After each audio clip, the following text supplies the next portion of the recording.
Alright. Hello! Welcome back.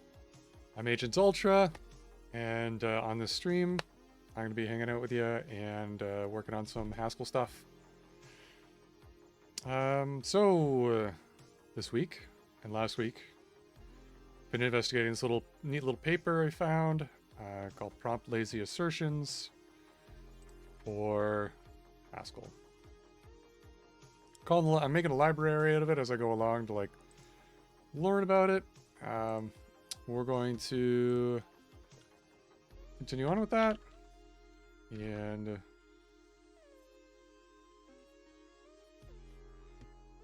get on it. There we go. So this is the repo for it. Don't know why. I thought I put the README up, but I guess I didn't. Prompt the paper.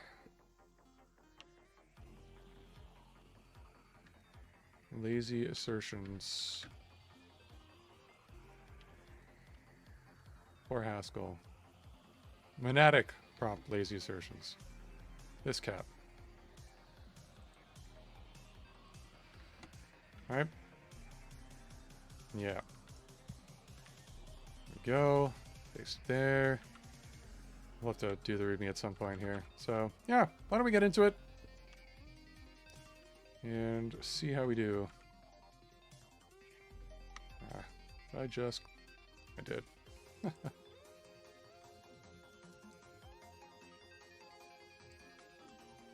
Just about to get into the code.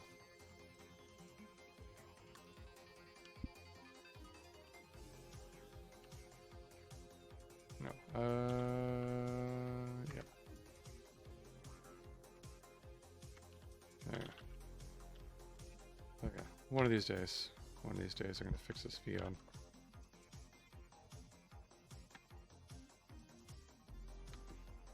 But until that day.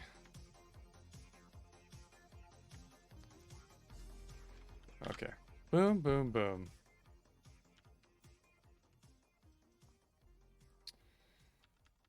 Okay, so I'm going to source libs is where we're kind of dumping all our code here. So last week we implemented this idea of a computation, a eval tree. We got started on that. We're getting into the weeds a little bit. And then we were also implementing this try thing and some instances for it. And turns out that I did know how to implement them. It just took me a little bit. Sometimes I just get to the end of the stream and then the next one is right after I close it, actually. Right after I close the stream, I'm like, oh yeah. I don't know what it is, but yeah. Turns out you can do it pretty simply. So you don't end up having to implement applicative and functor quite a lot. Like, we derived functor even for this. I think we could also derive applicative as well. So I'm just going to give that a shot. We'll comment this out. And in a lot of cases, you can implement monad. You can derive monad as well, so you don't actually have to write them out. It's good to do that. I guess I should probably go through that again just to remind myself of this stuff.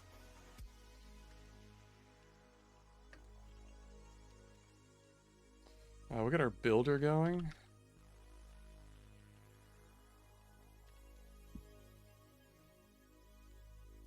Actually, we have the test suite. We should probably do the test suite. Yeah, test suite is good. We can't. Wait. Generalize new type deriving.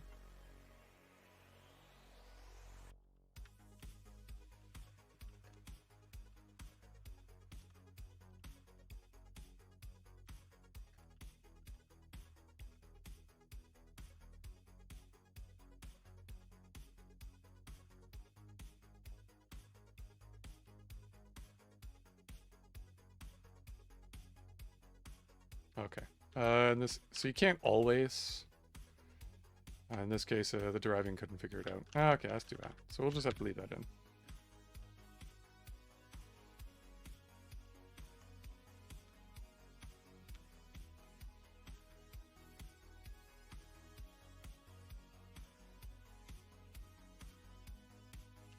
Similarly, there's a way to simplify in terms of applicative, but I think we're going to move on.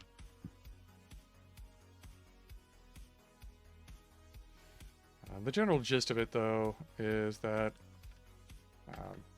like some functors are applicatives, and you can usually implement the applicative instance for your type in terms of like functor and monad. If you have a monad, it's also an applicative and a functor, so you can implement in terms of those. Okay. I'm going to open up the monadic assertions paper.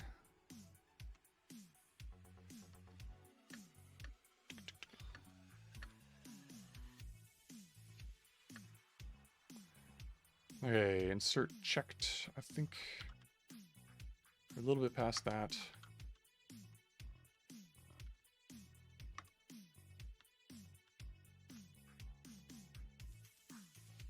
EvalTree, yeah. There's our lazy. Okay,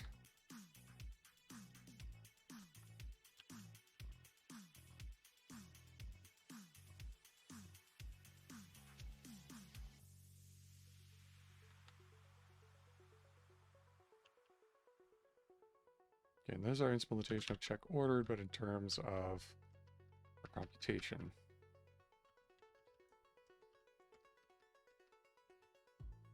So we have L equal, we have this parallel conjunction, parallel conjunction. And I think we have a disjunction coming up. Yeah, disjunction, which takes a try.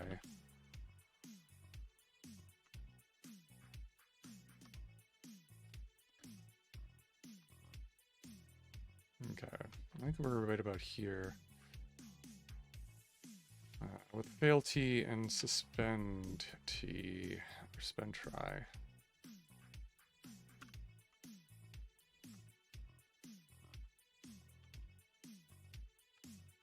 And there, yeah. Monad instance for it. Which lets us in turn implement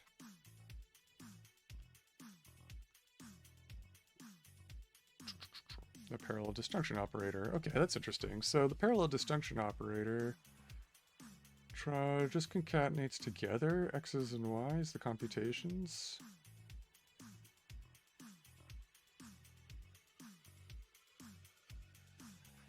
Okay. Yep, got that.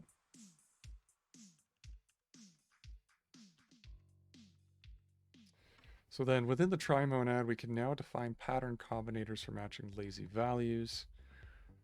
That's our pcons, p-no, but in terms of failed t now. Do we have pcons? I think we just define them here, cons. Lazy list of A returns a try. Lazy A, lazy list of A. Okay.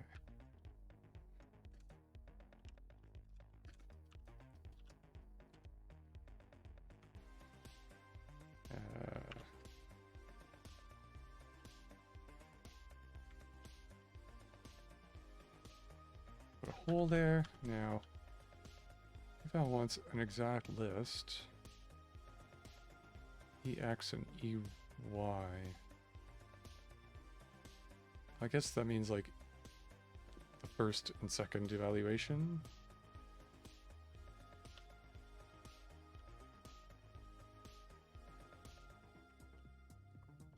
We'll try a little bit of nicer naming, see if it helps us understand it better. Pure eval x x eval, not really, doesn't matter all that much.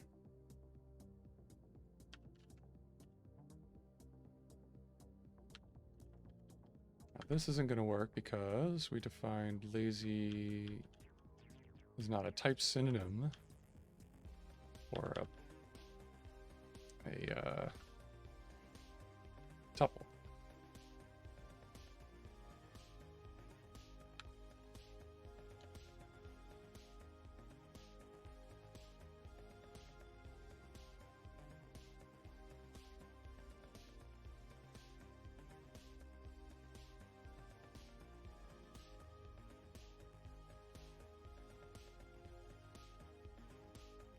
It's still tuple inside though, so no problem. Just gonna stick a lazy in front of that, a lazy in front of that.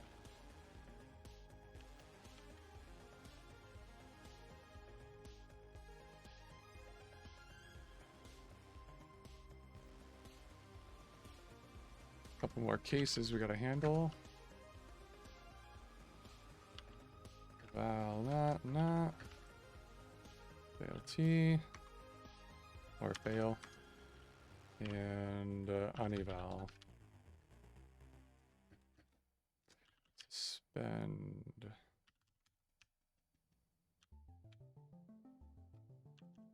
Okay, fail is gonna conflict with prelude.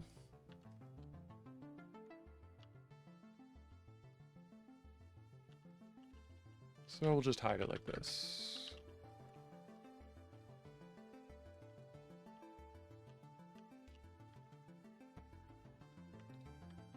Okay, and then some issues.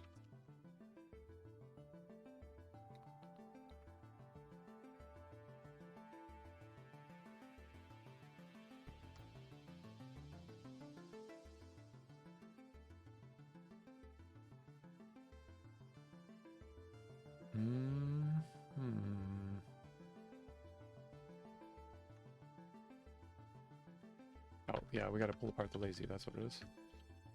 Silly me. Here. Here.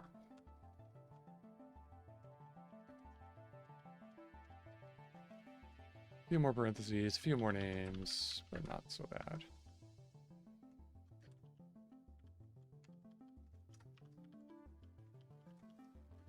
Pop that in there.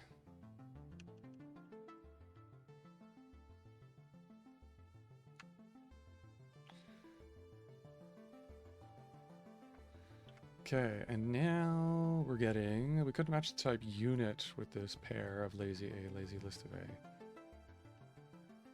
Let's go back to the paper. Implementation of fail. Let's try list. Yeah, mistyped there. And I think suspend is probably the same.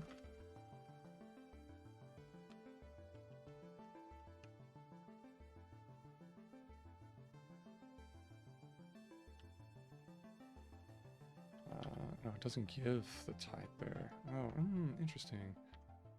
I have A.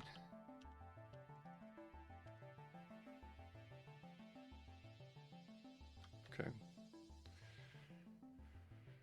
Okay, so that works so far. Interesting. Okay, so we had to put the try A there because it needs to be polymorphic or whatever context we're using it in. So in this case, we're using try this, so when we use it there, now fail returns.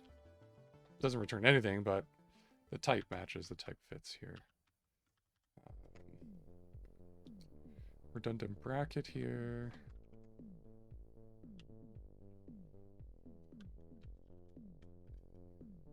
What else can we fix up here? Binding F shadows and existing on line 70.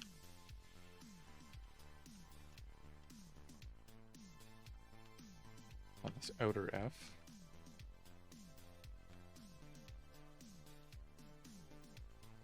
So I'll just call that G here.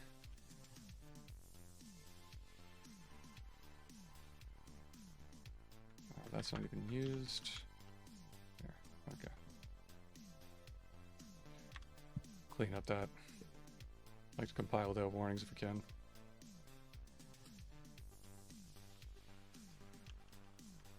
Okey-doke. All right. So this is supposed to give us some non-determinism.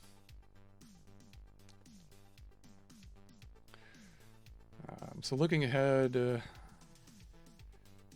we do want to restart suspensions when more parts of a tested data structure have been evaluated. Hence, we need to keep track of all separate suspensions and cannot simply conflate several into one. Nothing and par conjunction nothing is equal to nothing. The solution is to use a list of maybe values, or computations in our case, because that's what they're kind of representing, as result for computations on lazy values. So each individual result may be computable because of insufficient evaluation, or may not be computable. Okay. So when we're making an assertion on a data structure that's lazy or large, we evaluate parts of it until a predicate fails. And so it fails fast. In the case where it's a large data structure, we have to evaluate all of it. We'd have to do that anyway in an eager language, so nothing lost there.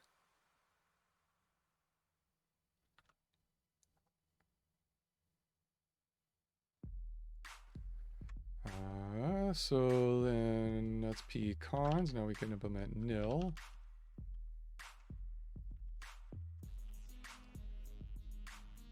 So lazy eval something and a value. And if null, then pure unit, else fail. This is probably going to be simplifiable.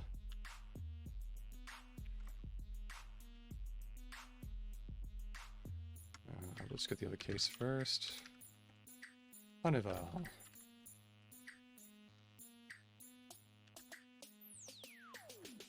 Let's suspend. Okay. Oh, it wants us to use unless. I'm not a huge fan of that suggestion there. Hlint.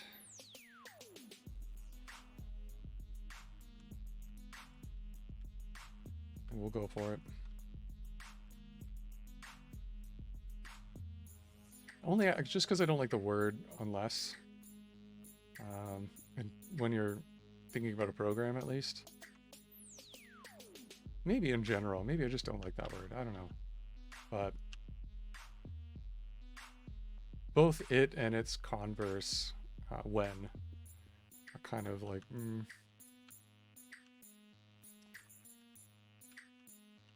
Only because like, it just makes the logic trickier. Not more difficult or more complex, just trickier to read, I guess.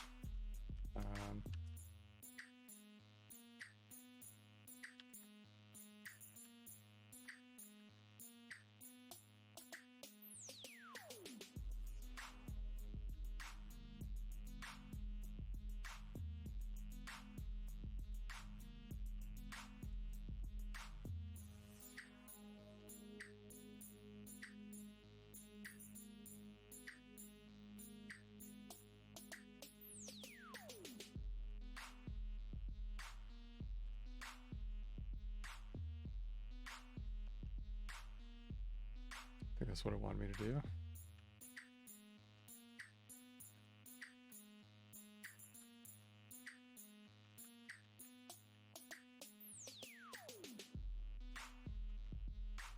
Oh, fail.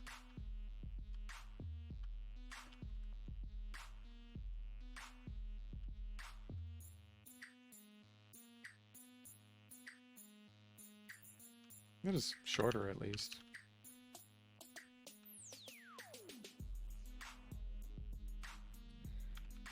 Okay, cool.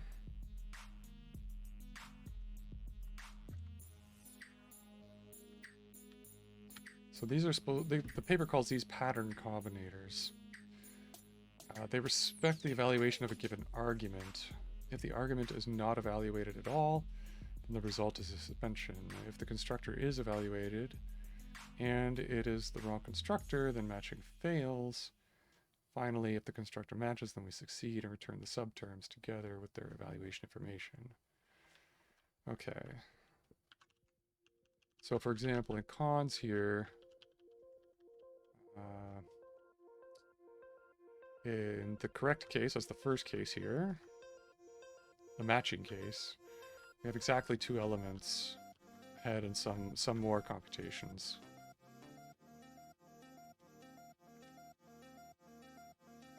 Succeed and return the subterms. Okay, so these must be the subterms.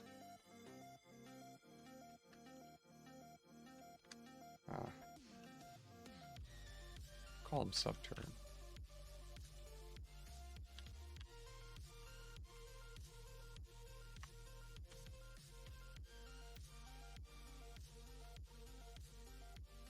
Together with their evaluation information. I suppose... Okay, that's X. Finally, if the... Okay, and then in the failure case, we match eval, but we don't have the subterms we need, and then we haven't evaluated yet, so we suspend when we go to match on cons. Okay, and I suppose we'll be using these in order to write our assertions. So maybe these will be exposed to the user. Let's read on. So we have a p-val and cond-eval. That's a val I've named here, I guess. We got lazy. At? Why do you call it at? Subterm.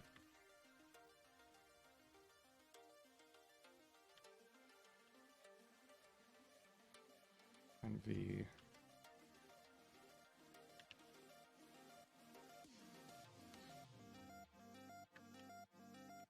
Oh, pure V. Okay. Conditional eval, I assume.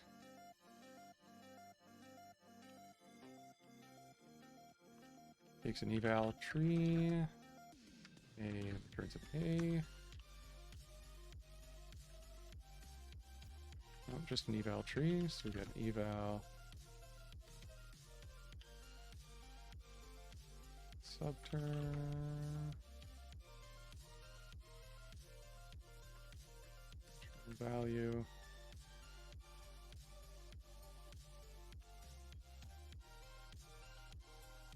And enablement in terms of folder. Term value.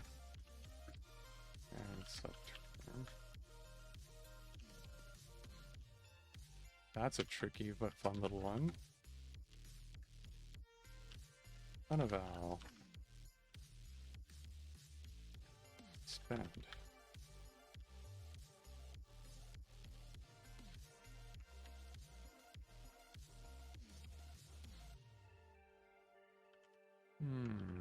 Types don't match.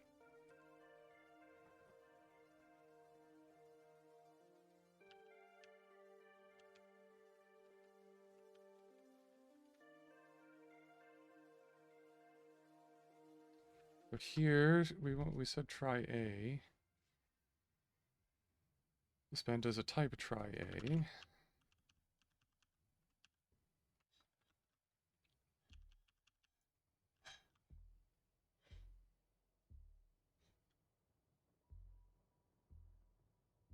And we said try this list nothing.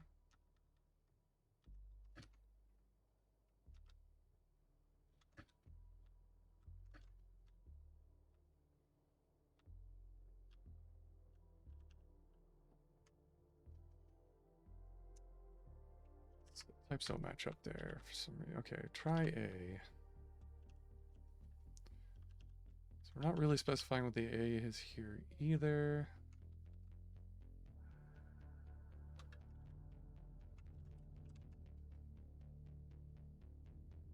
we want a try of, so it doesn't know that they're the same A's. That's what Haskell's saying here. Right, it's considering them two different types. Potentially different types. We have to like tell it somehow that that A can be the same A.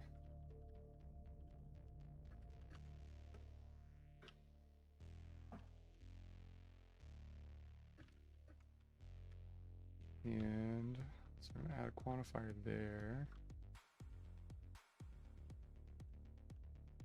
And here.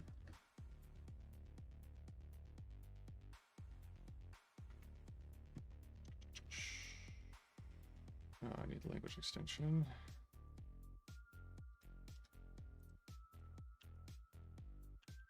Rank it in types.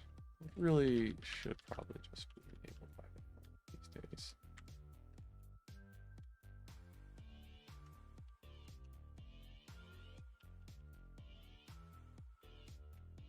It probably needs scoped type variables, I think.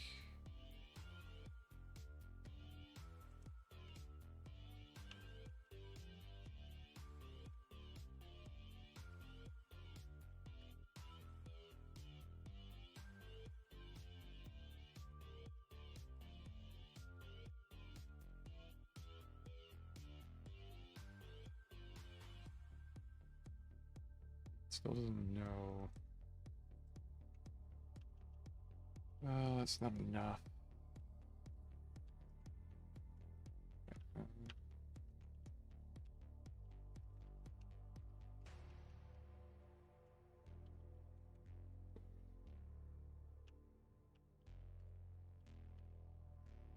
I don't need that necessarily.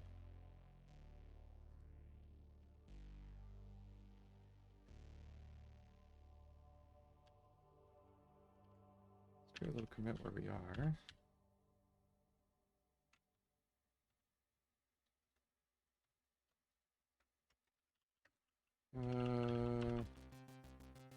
Pattern combinators, I think they call it.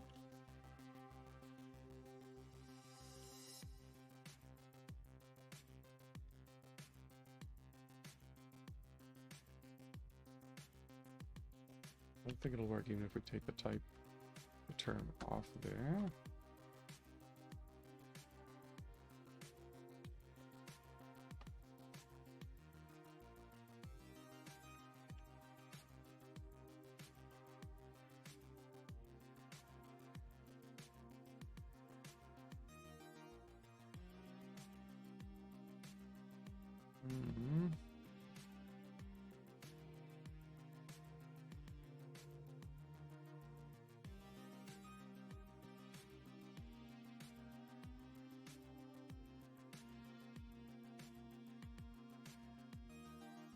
Can we type apply at the higher level here?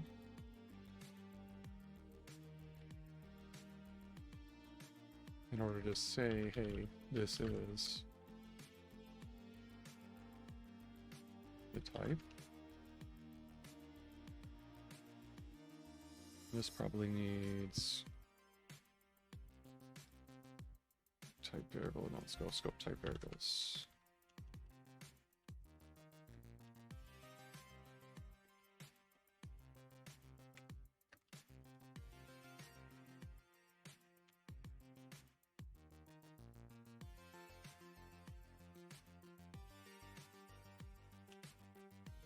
And that would need a qualifier.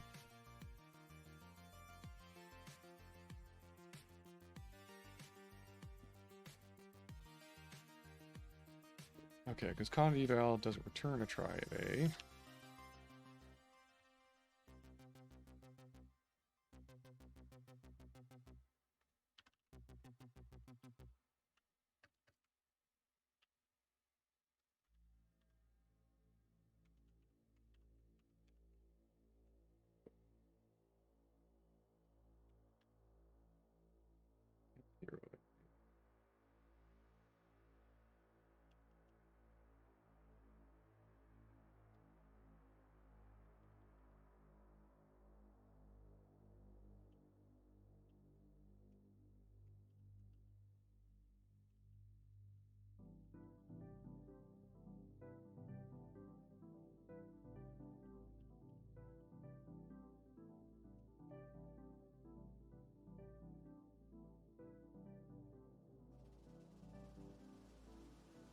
I'm misunderstanding something about this in order to get this to work. So p-val. Similarly, we would define a pattern combinator that strictly matches any value. If you have a lazy of A, I'm going to give you a try of A, which uses condeval. A condeval takes an eval tree and some value of type A and just returns the A.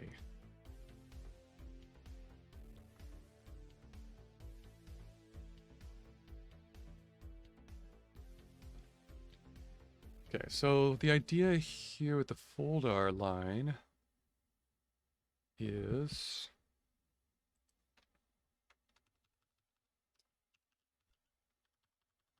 so we take a function, condeval, which, okay, a binary function, which takes the thing you're trying to fold down to as your first argument, our eval tree.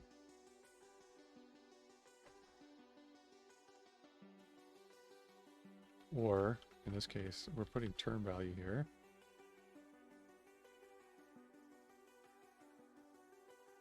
And the subterm, the eval tree that we're going to fold over.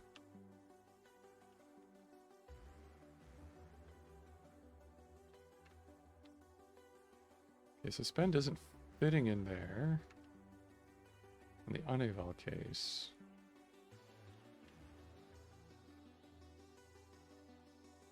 I want the thing of type A. Right, and suspend is giving back a try of A.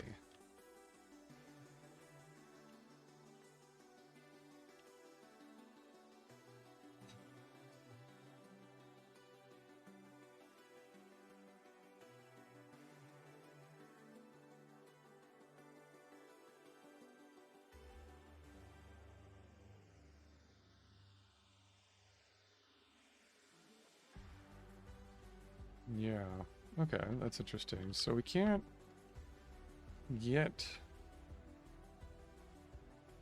So when it returns the try of A, with suspend, it doesn't fit this hole, this hole here, because we want just an A. Interesting in the paper, though.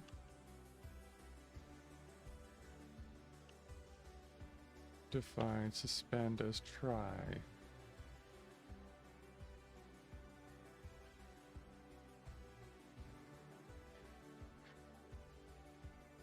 Which works in the p-nil case and the p-cons case.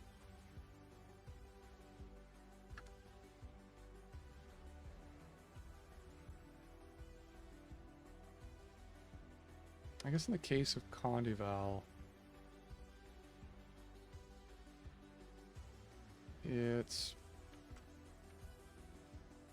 probably, you know, probably just...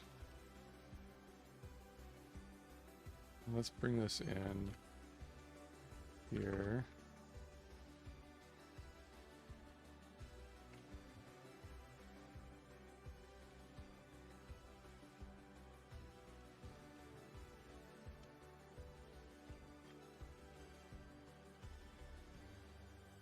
Okay, sort of.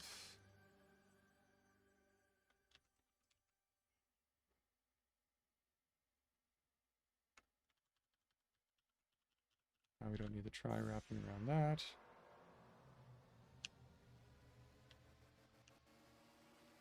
We still have that.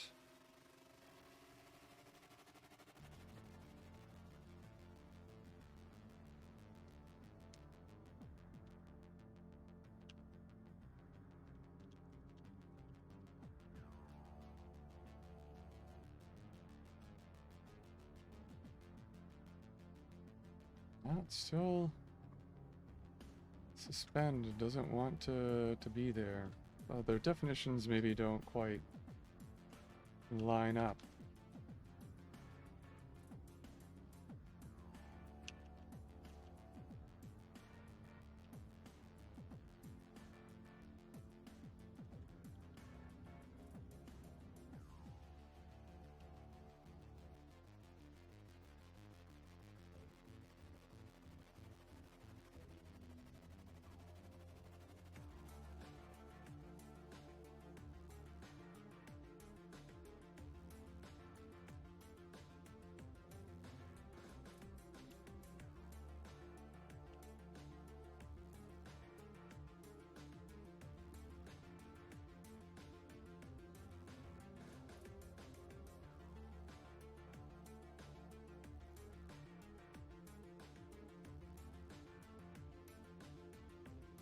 Yeah, what are you even supposed to give the uneval case, to be honest?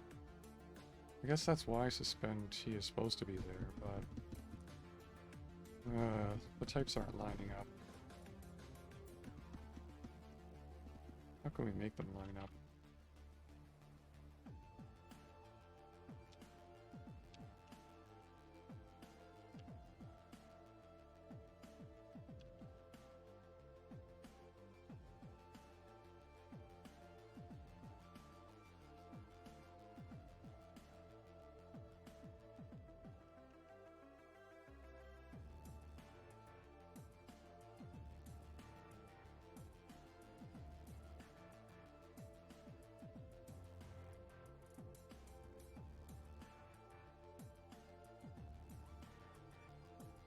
Yeah.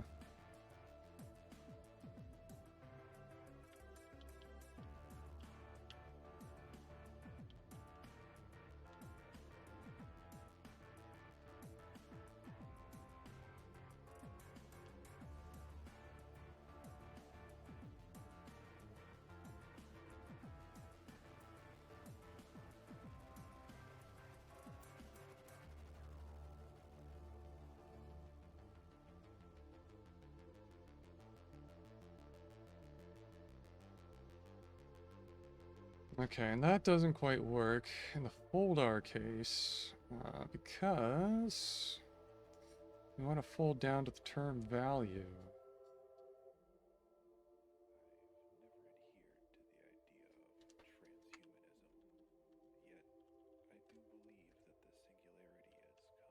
Try A. This has to be a try A, but it's not. It's just an A, a evaluated term from lazy.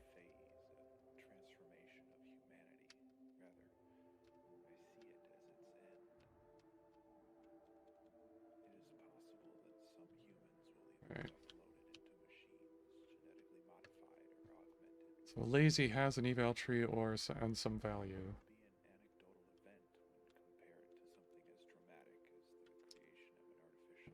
Maybe I'm missing something about funky about that in the paper.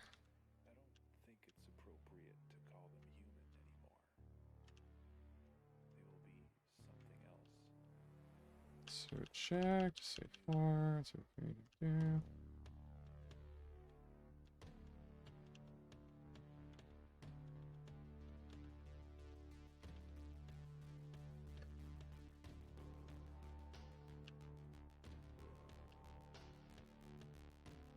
There's lazy.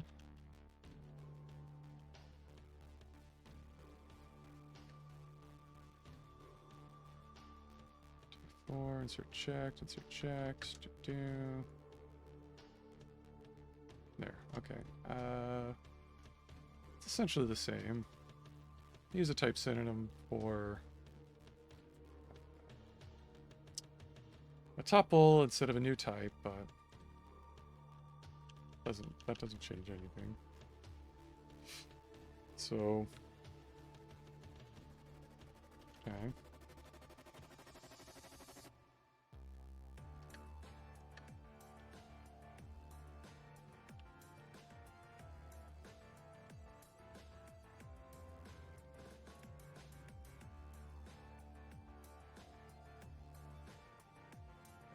Oh, maybe the suspension. Yeah. What is the type of suspend?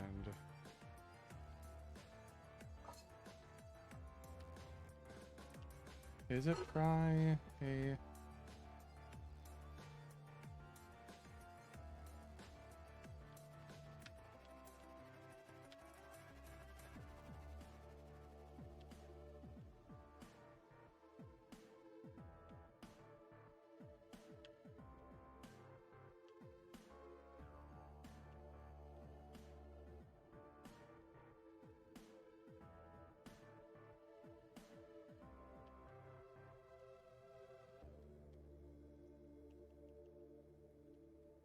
V is a type A. What do you want in that? You want to try a because I made it that. I should probably remove that.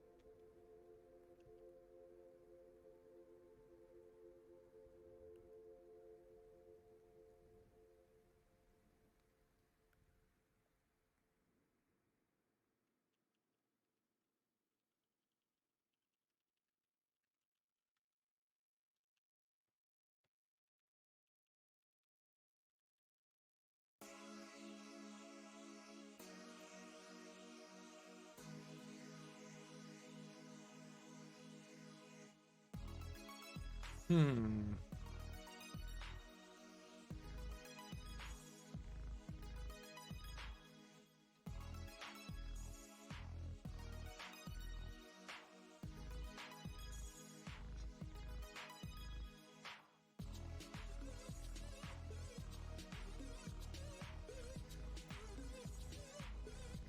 Now, why can't val just return the value?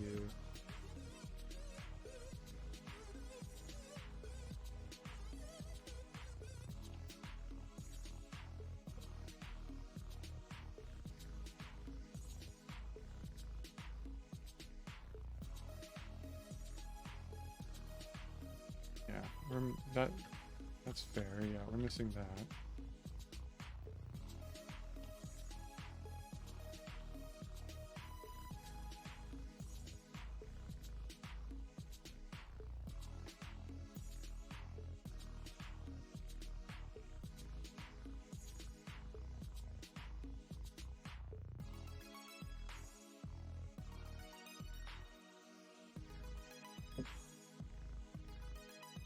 Right, okay.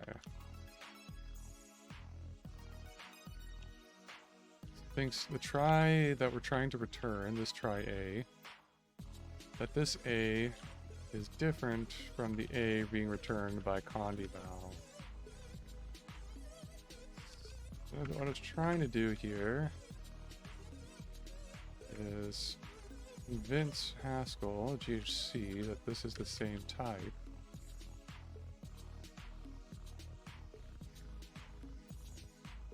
I can't apply expression of type try A to a visible type argument A. Yeah. Guess that makes sense.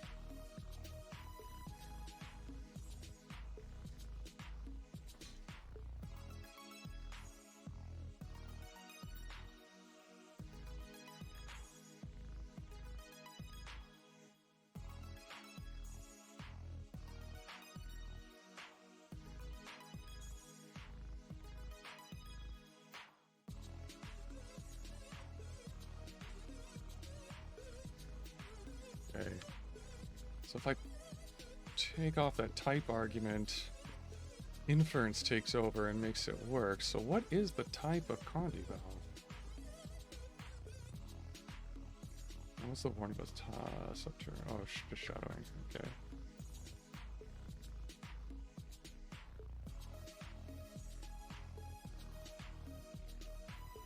How about if I just do condival int? Will you tell me what it is?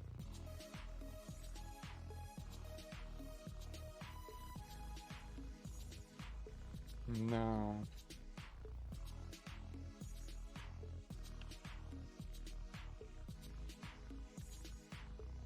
No, because if I try that,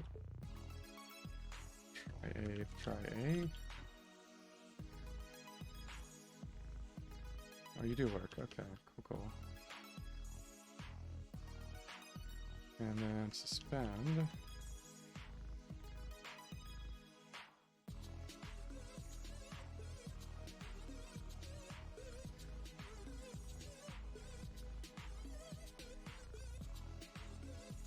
Okay.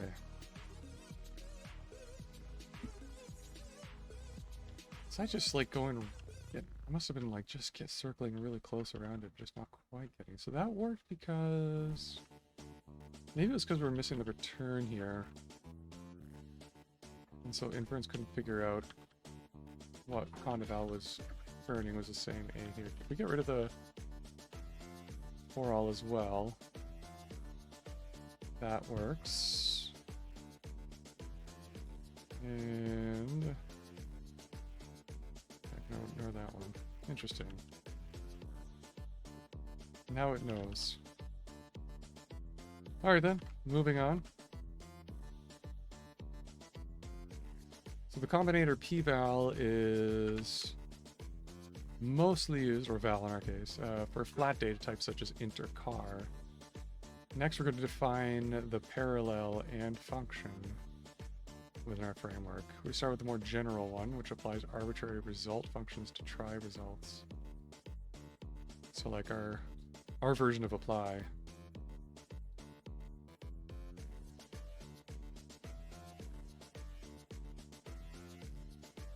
Okay. Getting in the thick of it here. So now we're starting to implement combinators. Cool. Well, we've implemented a few already.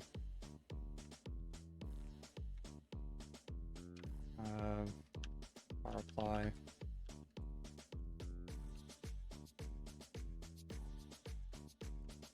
A to B, try of A, try of B.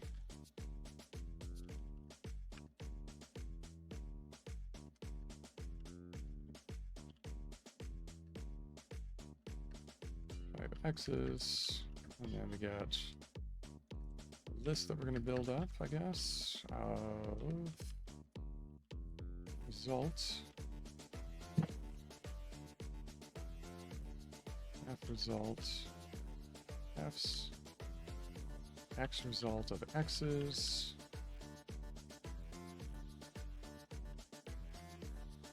That was equal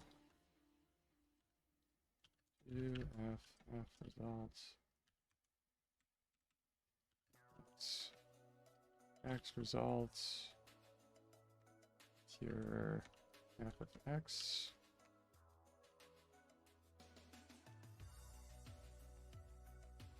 Shadowing, probably. Oh, monad, no monad for computation. Okay. We could fix that.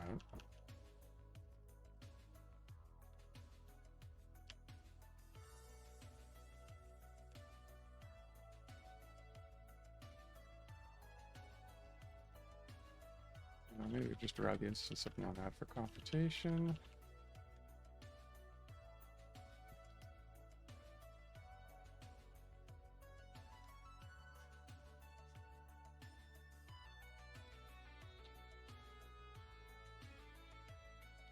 Can't make a derived instance of monad for computation in the standard deriving instance. It's not stock derivable. At least I know it's not stock derivable.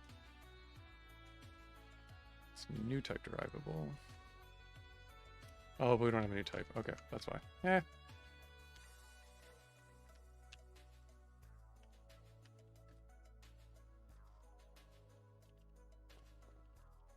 For computation.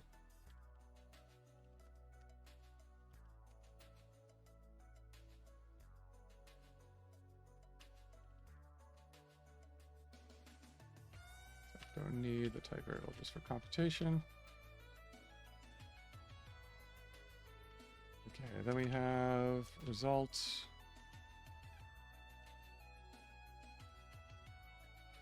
X. Bind F as rotation of X.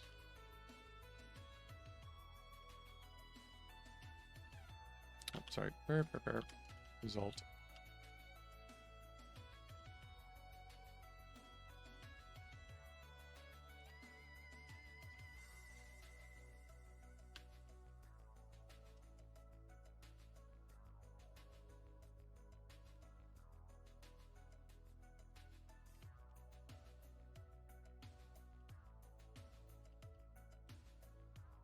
Okay, and we have a suspension.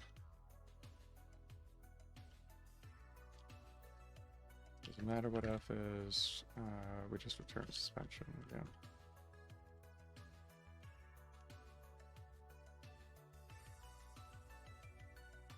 Okay, let's add that. Make sure that our instance is valid. Let's add that to the tests.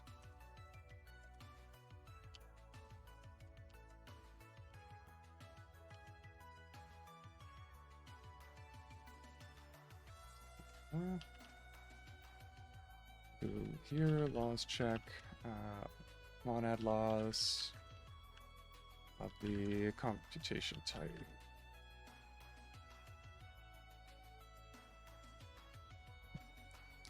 All right, let's go to the test runner to run this now.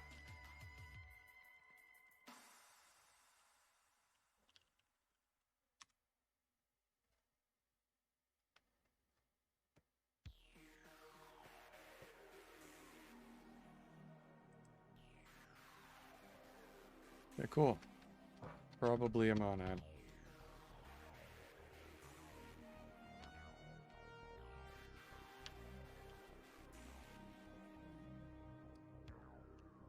Okay, now you're going to tell me to rewrite this in terms of fmap.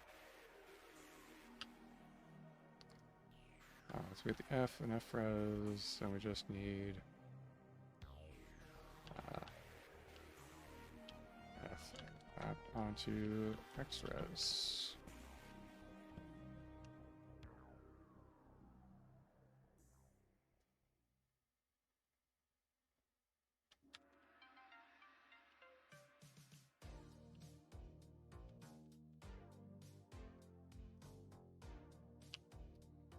Okay, cool. Power apply.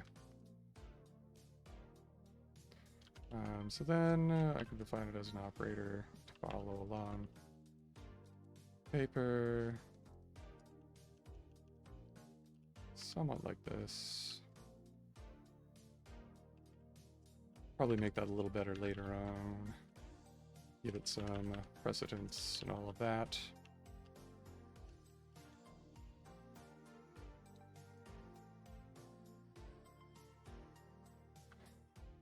Okay, then they define another type alias of assert, which is really just a tribe unit. I think we can go with that this time.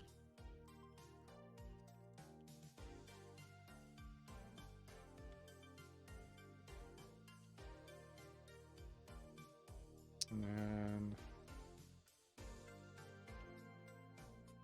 So our old parallel conjunction on maybe bool could produce only one of three values. The new one... Okay, so this new operator supersedes the other one in the paper, the one that we implemented already. So this new one may produce a value representing many successful and suspended computations.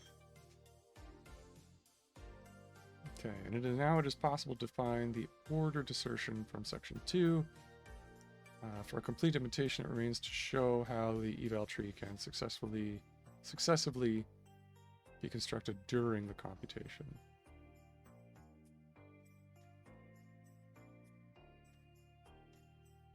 So what do you mean by that? Does it mean that that's left as an exercise to the reader? Is that a fancy way of saying that?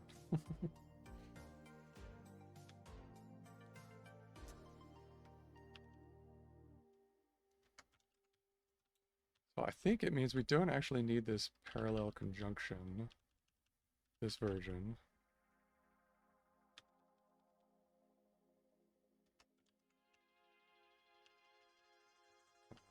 So I'm gonna call it bar conj.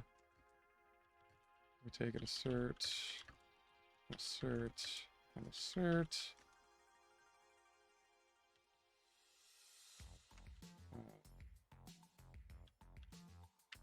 So 3x with bar conj eval tree y.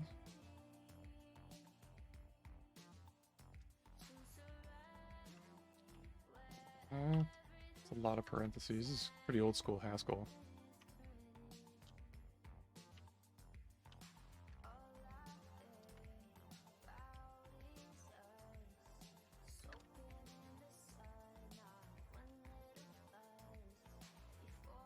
EvalTree X, EvalTree Y. These aren't used.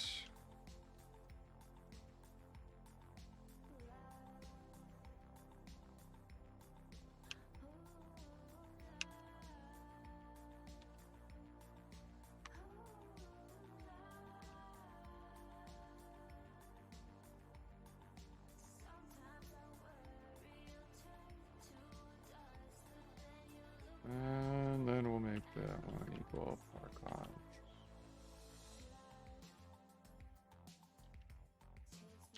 And I've got a little ampersand there. Interesting. Okay. So what we've got so far now is a way to apply computations under try. This try contains some computations. And so this one is holds a function, and then we have a function from A to B. So we have some try of computations of type A to some try computations of B. Almost like applicative. Almost like the applicative apply. Which also kind of parallel-ish. But within our custom monad here, I guess try. There's going to be some stuff, I think, later on where we get to generating eval trees. Interesting. Okay, so moving on. Generating eval trees. So to generate evaluation information for data structures, we use the idea of observations, first introduced by Hood. All values for which an assertion is specified are observed. Okay, so I think that this might have something to do with how we were talking about how the argument to an assertion, like in the standard library, is eager in that Boolean value, and so like whatever you evaluate in that expression is going to be strictly evaluated entirely, right? Whereas the assertion we're trying to build here in this paper and in this library is going to partially evaluate the structure lazily, a little bit at a time, so that if it fails fast, and we don't have to evaluate the whole thing.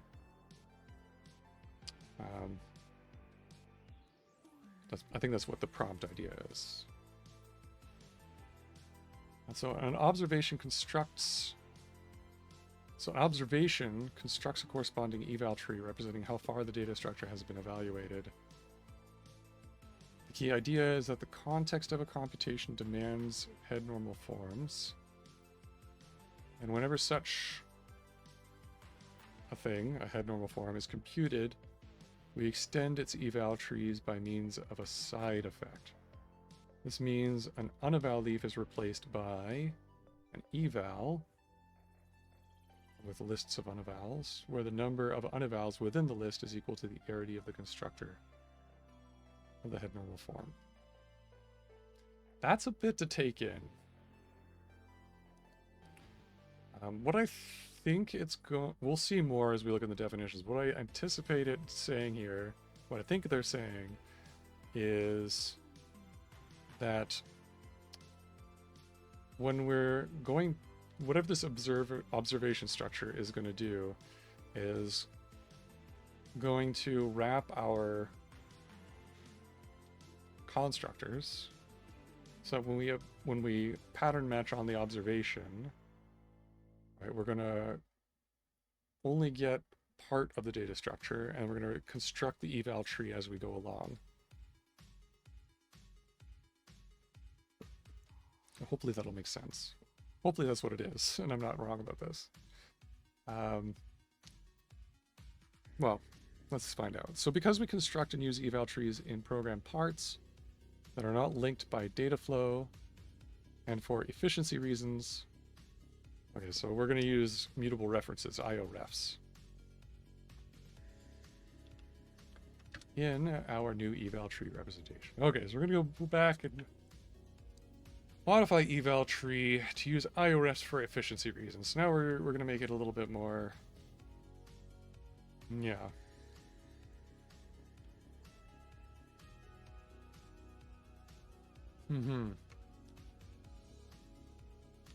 Okay, so we change the eval tree that way, and this representation is not necessary to descend into the whole data structure and extending it in a leaf position. Instead, we can directly update the leaf. Okay. So we're jumping into a performance optimization, a slight optimization before we get into actually having something that kind of works we can test out. That's okay. It's not the worst. But with this representation, so that's observable. The data types are represented by the class observable A. We take observe. Yeah, so we take an A, an EvalTree ref, and produce an A. And so presumably, what's the side effect there? Doesn't it have to be in IO? Oh, they're going to use unsafe perform IO to do it. Ooh. That's why. Let me bring up my pen here.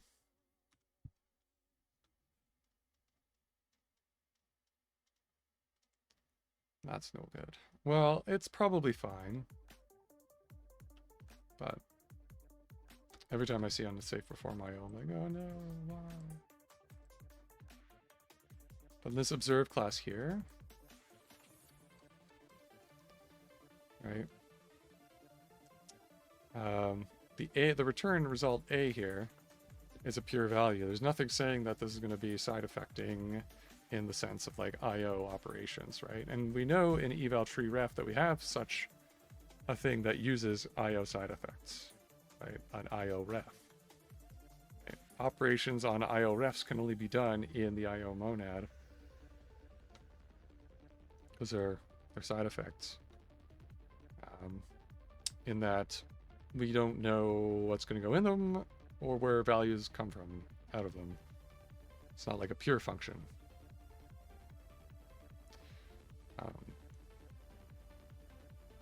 So it's like summoning values out of the ether or like causing things to happen that we can't observe in the types. So it's all hidden in there. And the reason why it can do this is because of the use of unsafe perform IO down here to update the IO refs. And I'm assuming here, but I think the reason for this is because we may want to be able to use this assertion on pure code. Where we're not in IO. If we had the IO constraint on this class, then we'd only be able to write assertions in IO, or IO contexts. So that's personally where I would probably use it. I don't know if I would use these kinds of assertions in pure code so much. So yeah, I'm a little bit, I don't know. We'll implement it, but I don't know if we actually want this or not for this library. Maybe I'll change my mind about this once we get some usage in it. Okay, so we gotta go back and change the eval tree definition. Yeah, trying to write code from papers. Sometimes you're following the exposition, which is trying to help you understand, which is a good thing. And the exposition doesn't always follow the way the code is ultimately going to turn out. And let's make a little commit where we are.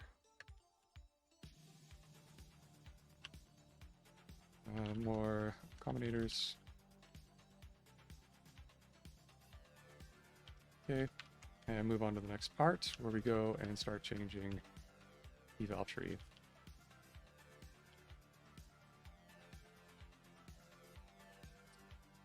Boom, boom, boom, boom, boom.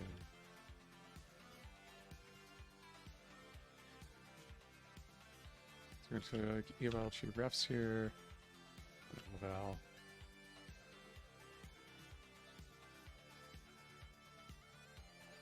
And we have a new type. Eval tree ref. IO ref of eval tree. And we need to import IO refs. Where are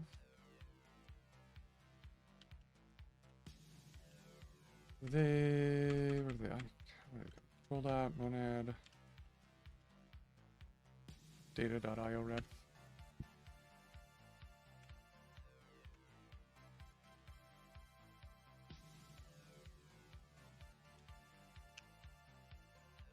Can't provide stock for this show anymore for this because the IO refs. and then we have a class observe.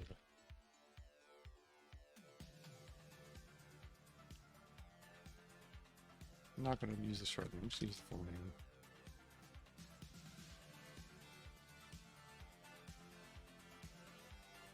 So, inherently kind of unsafe, uses unsafe perform IO.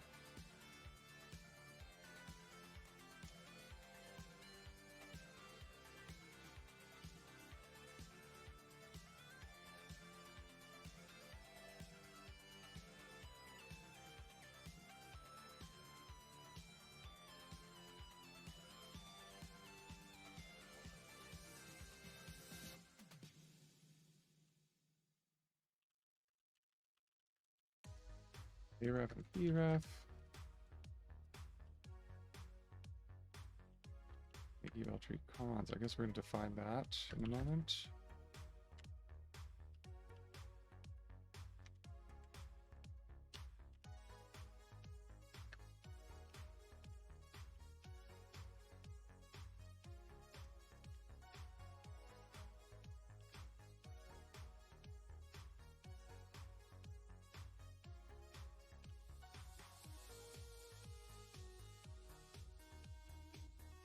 Okay, and then if we have observe the empty list, some such R, we get unsafe, perform IO, and we make an eval tree, and return pure list or nothing.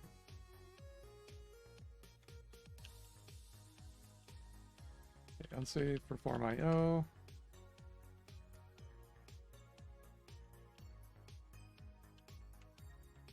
Google, where does that come from?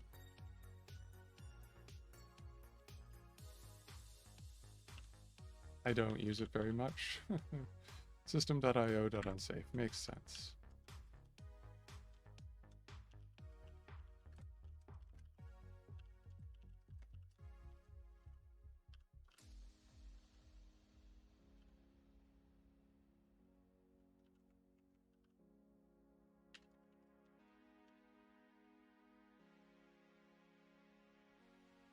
So our make eval tree constructor creates our ref.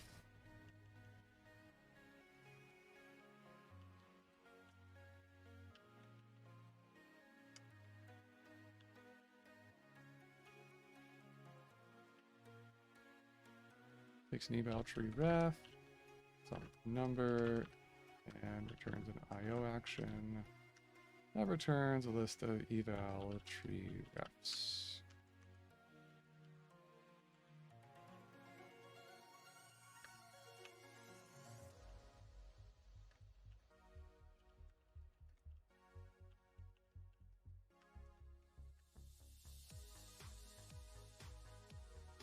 So we have an empty constructor as well. That's cool. Eval ref. Right into it.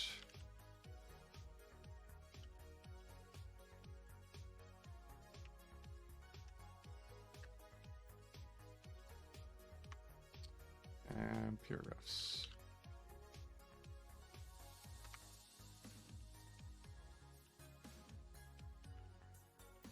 And then empty on the eval ref is IO eval free ref.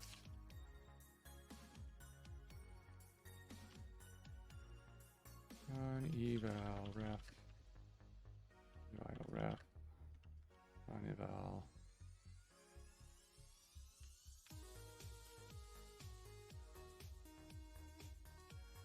And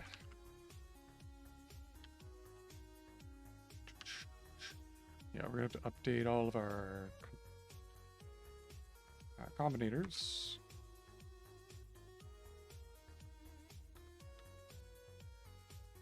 Okay, furthermore, observers are added to the not yet evaluated arguments of the resulting constructor. These observers extend on demand the IO refs returned by make eval tree, which are also added to the new eval node within the eval tree. The initial observer can be added with the function observe. So we named ours observe, and the class I think that's a better name.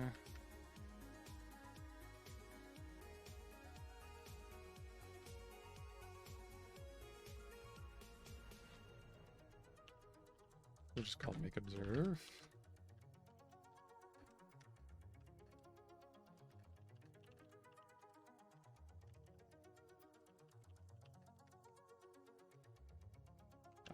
EvalTree ref? Yeah, EvalTree ref.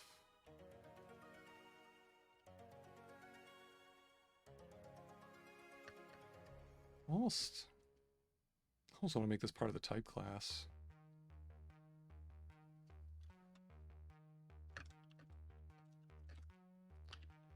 Empty uneval ref. Pure R observe. Clicked on R. This function is called whenever an assertion is added to a data structure, as discussed in the next section. On top of these functions, it is possible to define a late in contrast to prompt implementation of our lazy assertions. Such an implementation stores all assertions of the program within a global state. At the end of the execution, all checks within this state are executed, and failed assertions are reported to the user. I don't know what the usefulness of that would be, but noted. Thank you, paper. Promptness.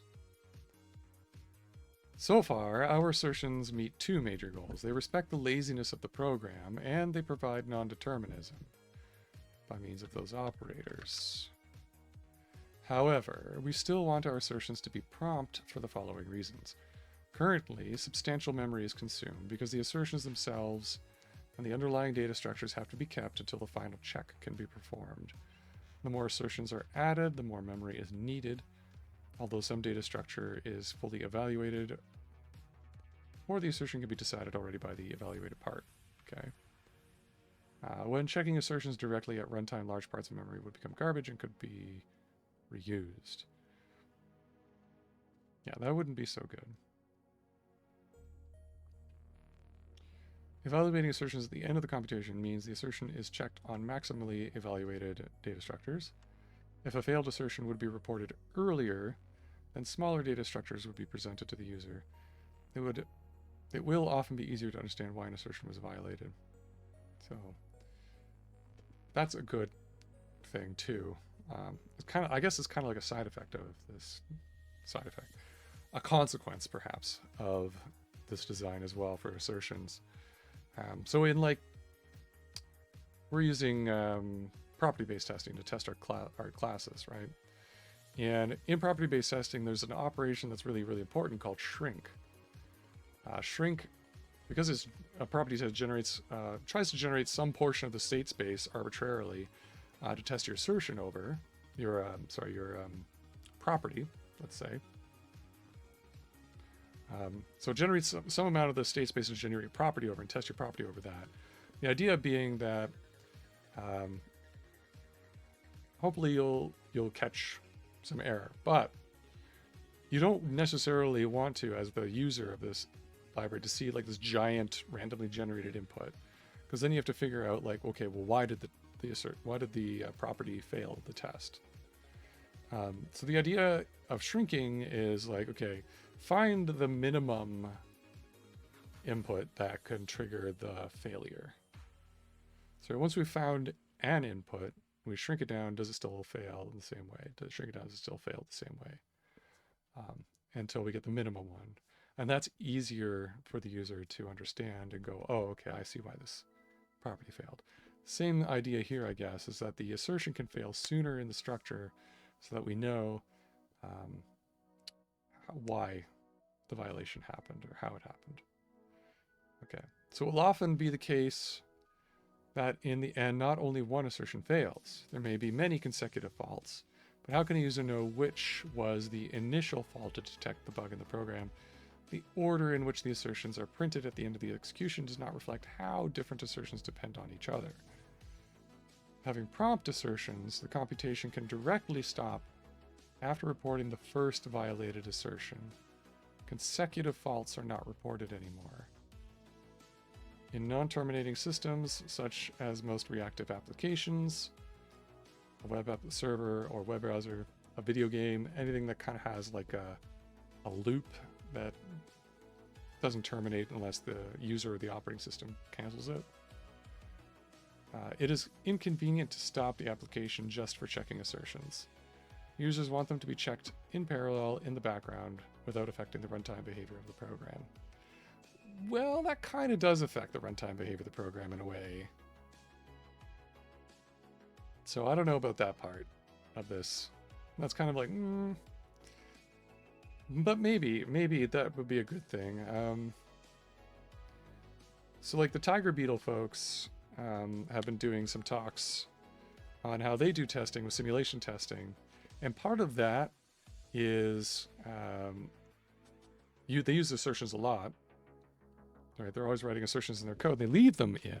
They don't let them be optimized out, even in their production builds, I guess, is what it sounds like. And as I was going on in the first stream last week, and I was saying, like, even like in a high volume system where you are like in a non-terminating system like this, you might actually want those assertions to be on in your production code as well. Just so that, like, if a violation does happen, you terminate as quickly as possible, right? You don't want, so that actually, that could be a good thing, yeah. Leaving those on. It's going to affect your program, though. The runtime behavior. Maybe not the semantics of what your program's doing, but in terms of like memory and like performance and stuff, it's going to have an effect on it. So moving on. The implementation shall suspend checks on unevaluated parts of data structures and directly awake them when these parts are evaluated to head normal form. So it'll be as lazy as possible, which is good. We like being lazy. Preparing the eval trees. So for checking an assertion, many checks have to be executed concurrently on different parts of the tested data structure. Many of these checks will have to suspend because different parts of the data structure are not yet evaluated. We store each suspended check in the uneval leaf associated with the part of the data structure that is suspended so that the checks can be executed when that data part is demanded. Okay, maybe IO refs are even a part of this. Maybe you can't even do this just in pure code.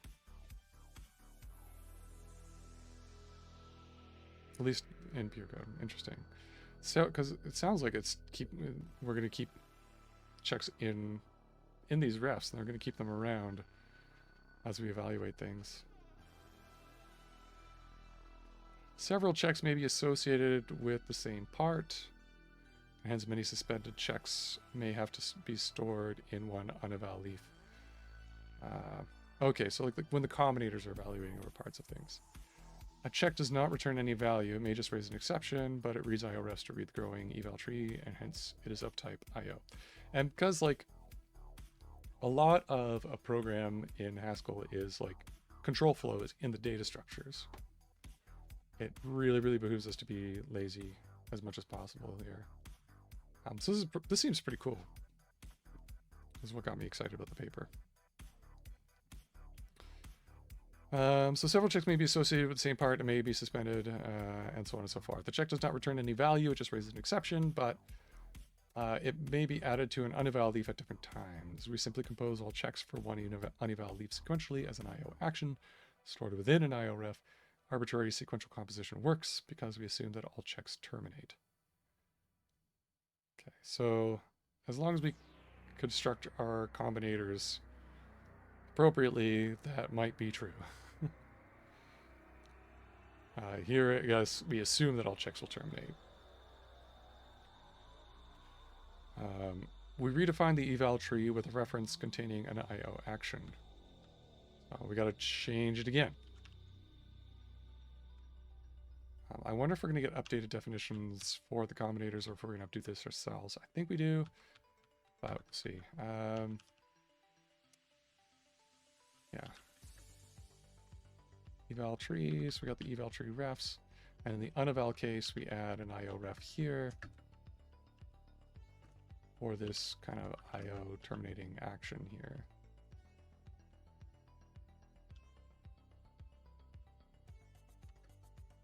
For the construction of the new eval tree, only 2 modifications have to be made. Yeah, here. And action after write O refs. Action, where's action? Come into scope. On eval. A ref. Oh, okay, I see. We add it here. On eval. A ref. Read IO ref. R. Action is a binding from reading the IO ref in A ref. Then we write the IO ref of R with the eval refs. We call action and we return refs.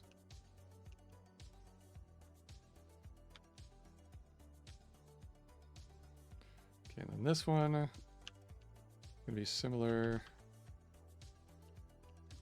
Get the action out of just pure.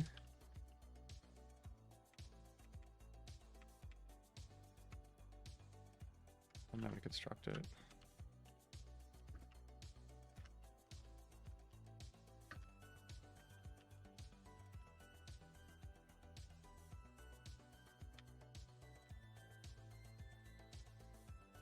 Okay, and then again, I think they reiterate this.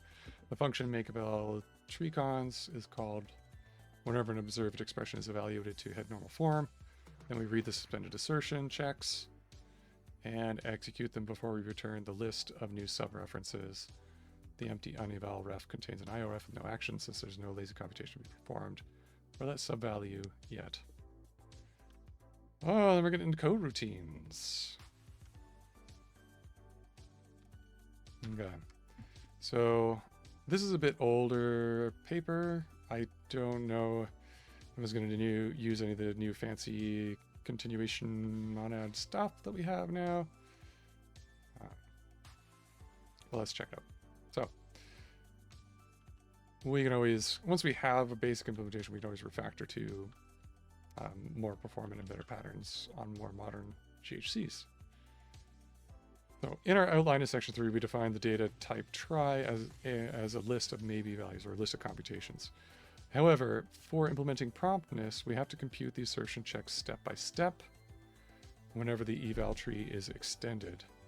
Hence, non-determinism or coroutines through continuation passing style, CPS, is a more appropriate means of implementation. We have a success continuation and a fail continuation, just like continuation-based parser combinators. Success continuation must take a fail continuation as argument to support non-determinism. We already established that checks are of type IO unit. So now we're redefining fail and success. We're defining those. Okay, we're going to define them.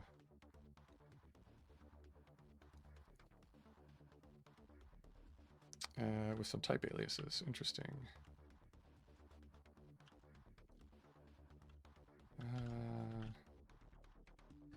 Let's define them near around try.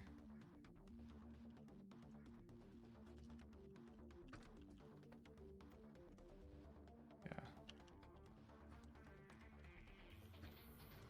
I think we can, we'll be able to refactor this, I think. But we'll do it later. We'll just implement it the way it is written. Let's see if we can play around with it a little bit.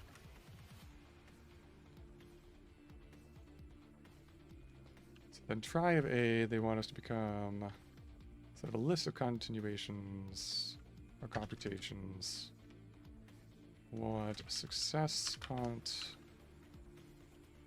A to fail cont and IO unit. Get rid of those.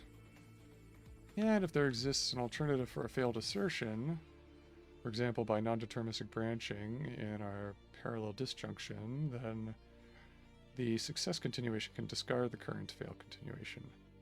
Now we're ready to define the mode edit instance for the new type try. Oof. Oof. Oof.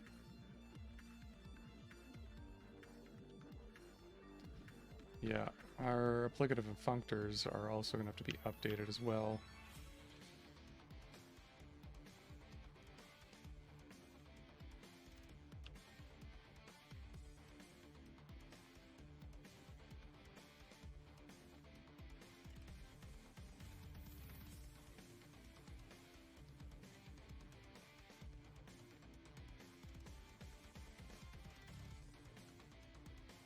Mm-hmm.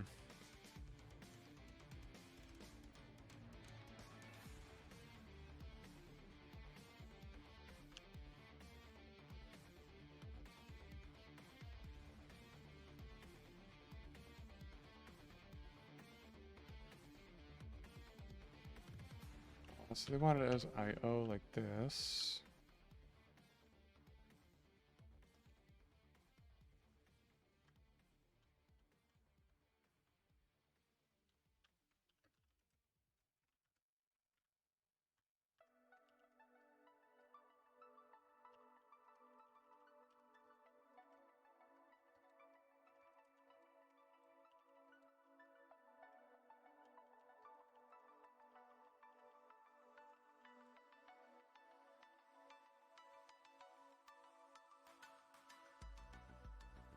Good times. And I don't think we need that anymore.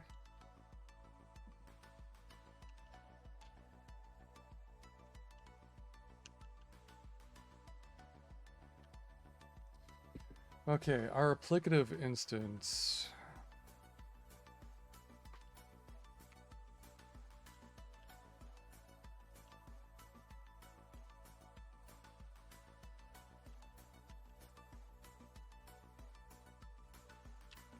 That's no longer a thing.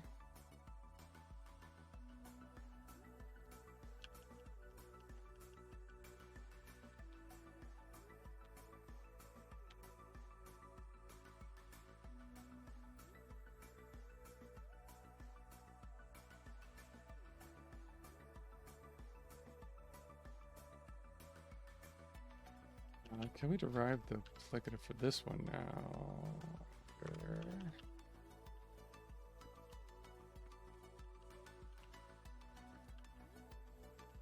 Probably not, but we'll see. Can't make.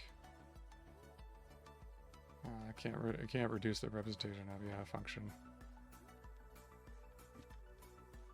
It was worth a shot. Okay, so when we just have a value, we want to return a type of success continuation of A.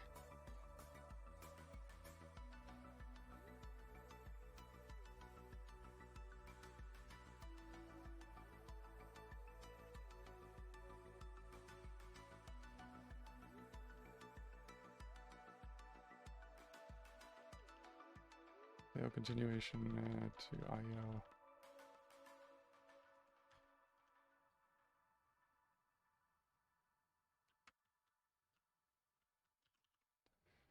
And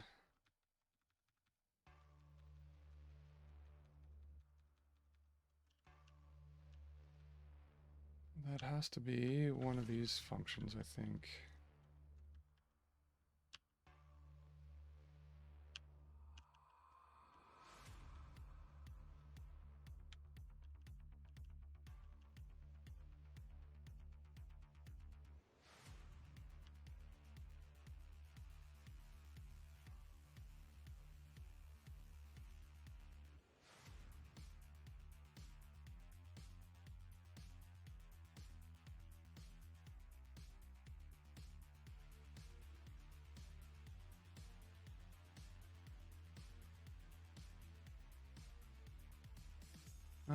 Let's see.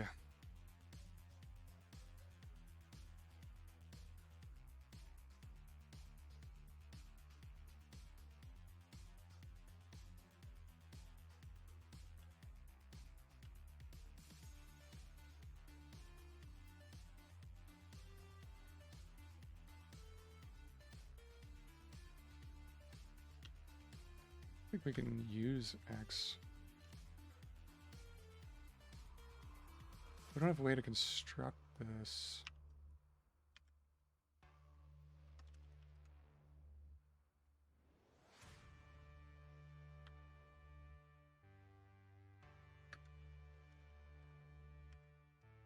Success continuation, fail continuation. Yeah, I think it is something like this expression here.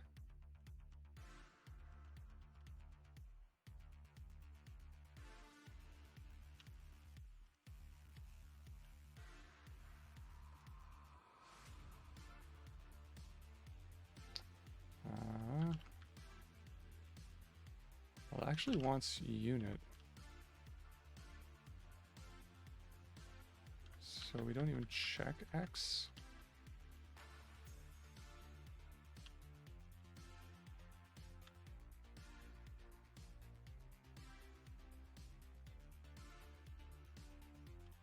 No, I think we want SC,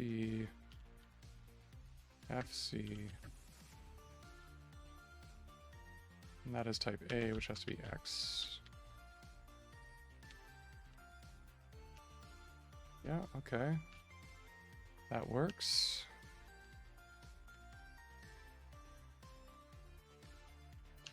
Okay, so then in fail, we have to update this as well.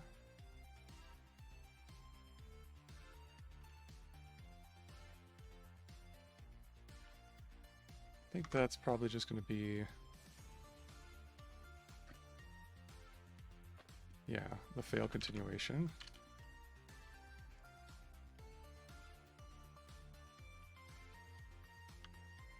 And then suspend. I don't know if we're going to be using that anymore. I have a suspicion where this paper is going. So P nil. So let's go down to nil. So similar to constructing success continuation by means of return, it is handy to have a function fail t for constructing fail continuations. To see how this lazy try monad works, we first redefine the list patterns. All right, so nil takes a lazy list of A, returns a try unit just as before. We pull out the eval case here. In the empty list case, we're going to do a pure unit. Then if we do lazy eval under with some, we do fail.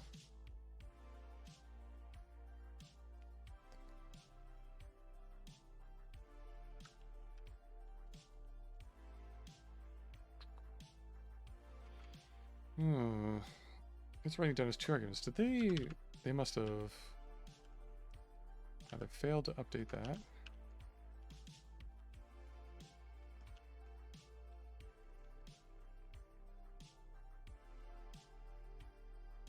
EvalTree. Eval list of eval ref. Tree ref. Yeah, it doesn't take two.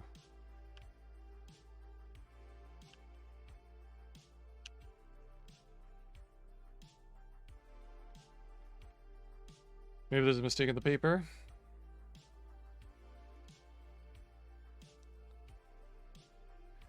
Several checks may be associated with the same part and hence may suspend checks that have been stored in one uneval leaf. A check does not return any value, it may just raise an exception. But it reads IO refs to read the growing eval tree and hence it is of type IO. Checks may be added to an uneval leaf at different times. We simply compose all checks for one uneval leaf sequentially as an IO action stored within an IO ref. The eval nodes themselves haven't changed. Okay, unless we did in coroutines, fail, go, try.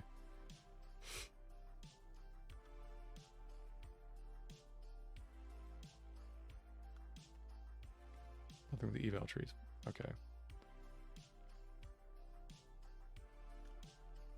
We didn't change... Oh, did we change lazy?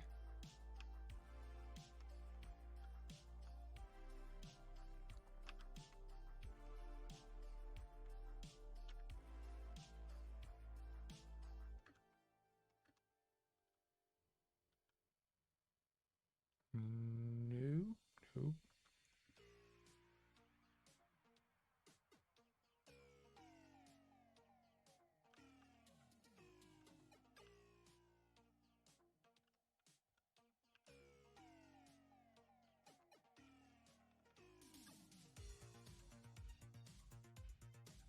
Yeah, no, Val doesn't have 2 arguments, just has 1.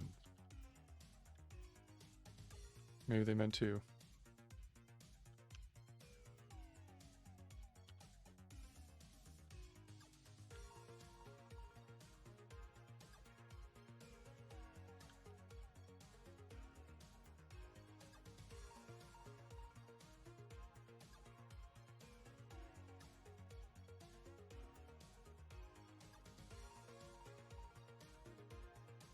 Well, that's a name. Spend an IO. Yeah, so spend is going to change.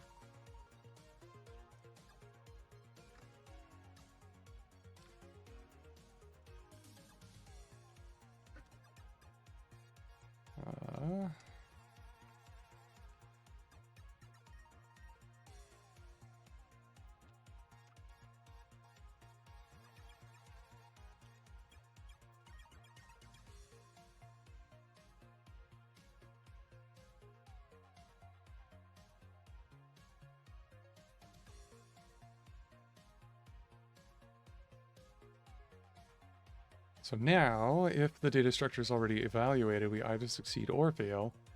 If the data structure is not yet evaluated, we add a suspended computation to this corresponding IO ref within the eval tree. The action to be performed when the constructor is evaluated to head normal form is the same, matching again on nil. In the definition of susp TIO, the action within the IORF is extended accordingly. So instead, suspend takes the IORF to the action, pulls it out, writes to the IORF the results, or calls the action and then writes the result from try, CF, the fail continuation. So writes extend. Okay. Okay.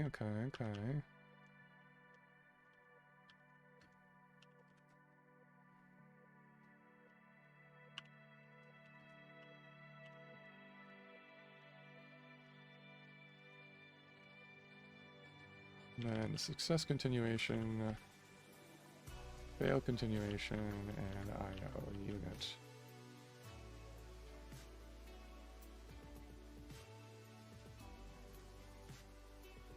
Success continuation, fail continuation.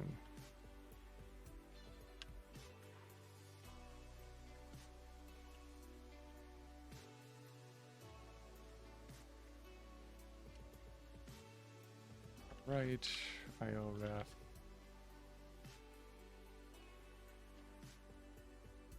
They use from try here. As a separate thing. We might need to pull that out to a top level definition instead of out of where. Success continuation, fail continuation.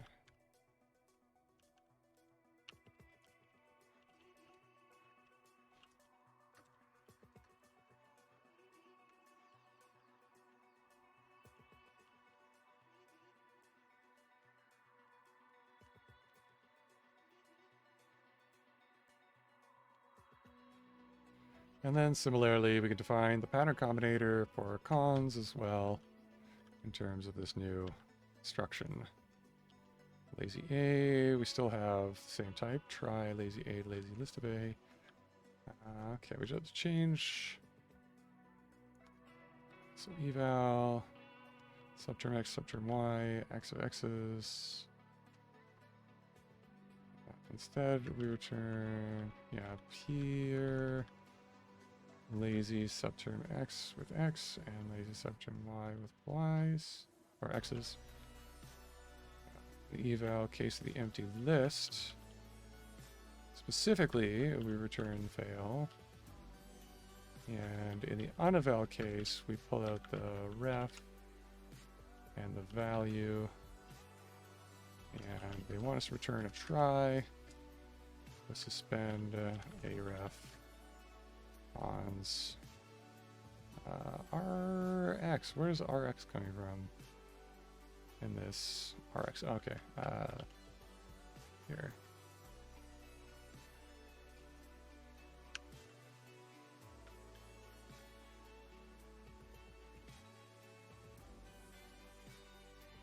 Here, got some of the types a little bit off here. Getting a little close to end of time. Let's see if we can do.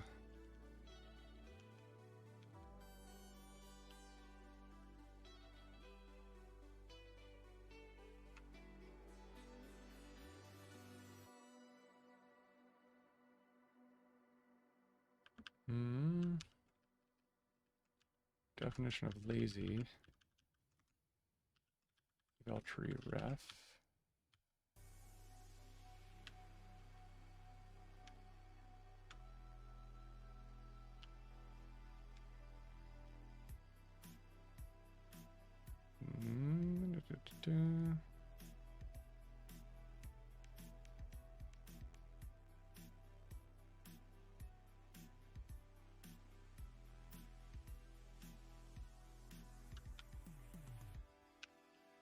Yeah. We're going to comment out that one.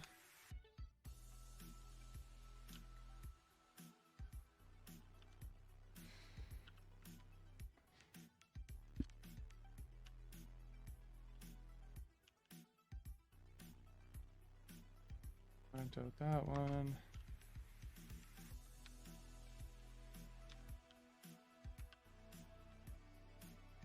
And that one.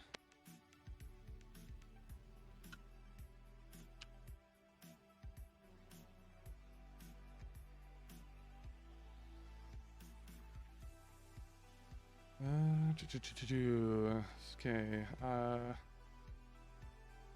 Oh, what am I?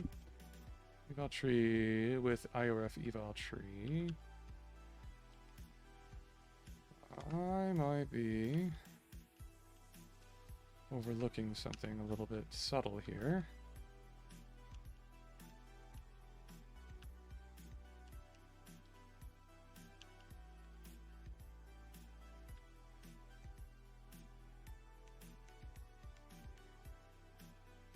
Not EvalTree ref.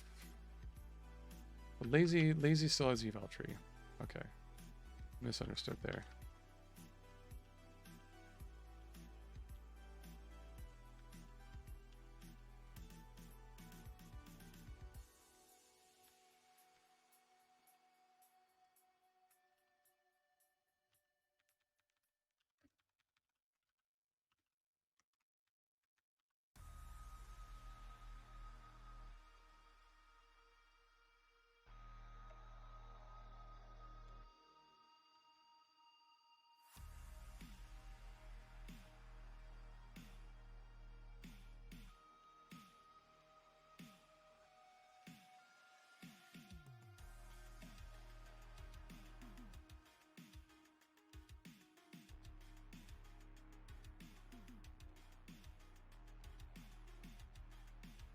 We move that out here, I think.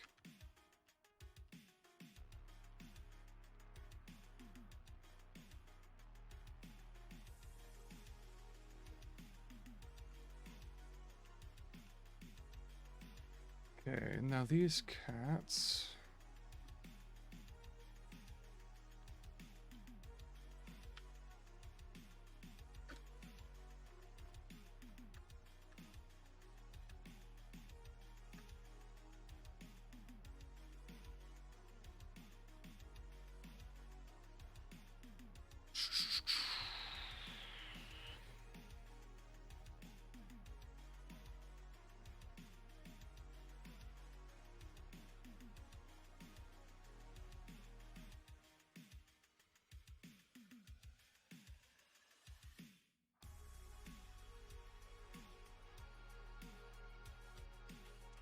Yeah, these ones I don't understand the code in the paper here. We can define the pattern combinator for pecans in terms of our new suspend. But the pure case, where we have the subterms and the eval expression, this one's type error.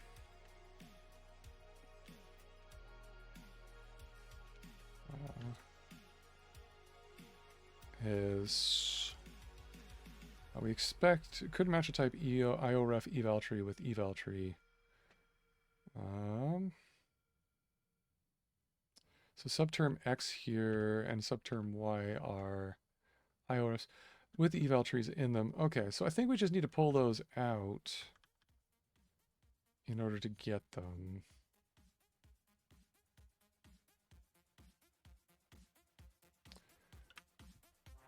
This is what was making me think that Lazy's definition needs to be changed in order to handle this.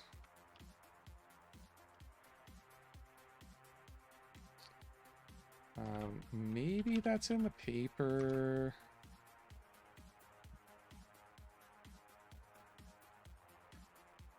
We redefine the parallel conjunction, disjunction, and IOREFs. Then we implement assert.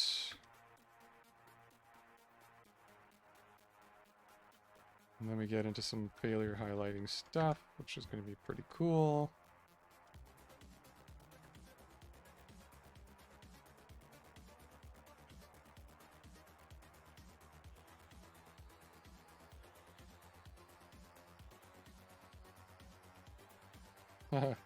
The footer here is fun. A function coerce, A to B, can be defined. Yeah, we have coerce now.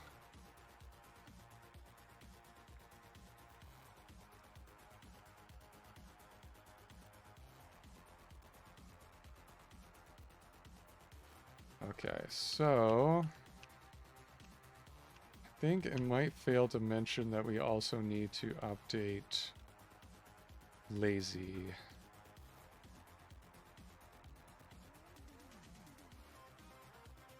Or we're missing a change to the eval tree that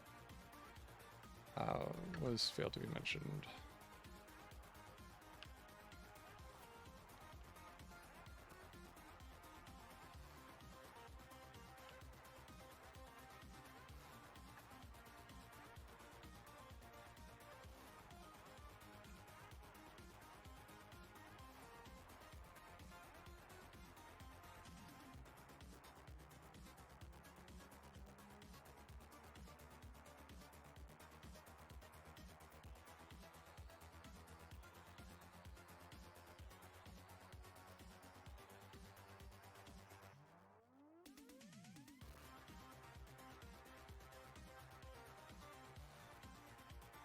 Okay, because we can't put these subterms in a lazy.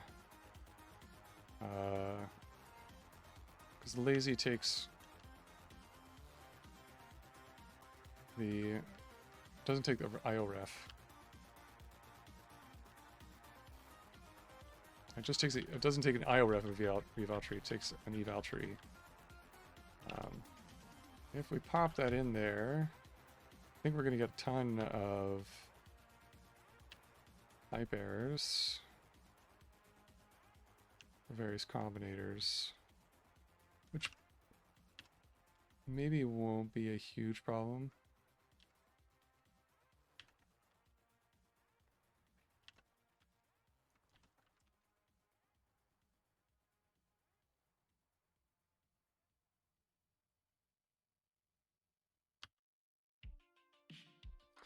Yeah, but then we can't pattern match on nil, and I think in the paper they're not pattern matching on IOREFs either.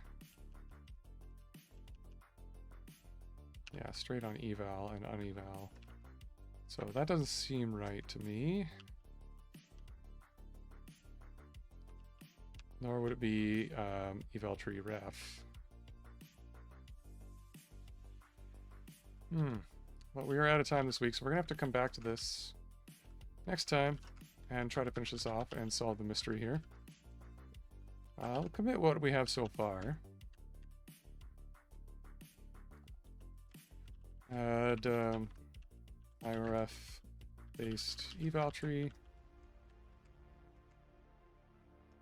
Okay, push those up. So all the code that we're working on here is in this repo on GitHub. I'm Agent Ultra. I've been your host for the evening. Thank you for joining me. The library, I'm calling it Disco. I don't know why. Just thought it would be a fun name. But it's up here on GitHub at /agentsultra/disco. So if you're interested in following along, just give it a star, give it a like, thumbs up, whatever, follow. Same with this stream. So I do these streams on Wednesday evenings now. It used to be Tuesdays. It's now Wednesdays at 10 after 8 in the Eastern time zone. So if you want to put that in your calendar, come back next week, check it out, follow along. That'd be great. Otherwise, you can also give us a follow here on Twitch, or you can hit that subscribe button. You can hit that like button, leave a comment and all that good stuff on YouTube, where I back up all the VODs for this stream as well. So if you're going to find links to all that stuff, you can go to agentultra.com. That's my website, or you can follow me on the Fediverse. I'm on types.pl/@agentultra here. So if you can follow me there as well, that'd be great. You get updates on when I'm streaming, when I'm not, other things, posting about tech, and occasionally other things, but I try to put content warnings on stuff that isn't tech. And that's what I've got for this evening. So thanks for hanging out with me. Go to the link above me as well. It's declarative.tv. That's a site with a lot of other cool streamers who are doing things in languages like Erlang and other declarative languages. Haskell's could be considered one of those, and there are people who are also streaming Haskell in other streams as well. So check that out. There's also a link to a Discord server there with a channel for this stream. So if you are a lurker and you don't want to talk on stream, or if you have an idea later on when you're not thinking about it and you want to hop on there, give us a chat, talk about whatever your projects, questions you had, whatever. It's all good. Thanks again. May all your monads be free and all your types check. And I'll see you next week. Take care out there. Happy hacking.